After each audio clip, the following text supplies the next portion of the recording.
Salam hörmətli izləyicilər, bu dəfə mən sizə nəyi deyəcəm? Bilin, xərçəng əsrimizin bəlasıdır. Lakin vaxtında üzərinə düşüb.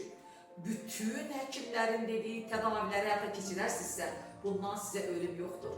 Bunun bariz nümunəsi mənim xalamdır. Adı nədir xala? Qızxanım xaladır. 6 il öncə onun süd vəsində xərçəng olub və xərçəng total ektavi olub. Zəhmət olmasa buranı götürüb, bax, iminalı tək buranı. Görürsünüzmü? Soyulub, yəni metastaz vermişmiş, yəni limfa düyünlərində metastaz var imiş, soyulub. Ektaviya olunan süd vəzi yerində, qoltuq altında, körpücük altı, körpücük üstü, boyun ətrafı, çənə altı limfa vəzlərində heç bir patologiya yoxdur. Eyni zamanda xanımda, uşaqlıqda da kanser olub, onu da götürürlər. O nə vaxt bundan əvvəl olmuşdur? Bundan deməli, süd vəzindən 3 il sonra da uşaqlıqda olur. Cəmi 4 kimyaterapiya alıb, amma bu dünya bugün tam sağlamdır. Xərçəng sağlam xəstəlikdir. Buna odaklansaq çox gözəl olar. Xoşça qalın.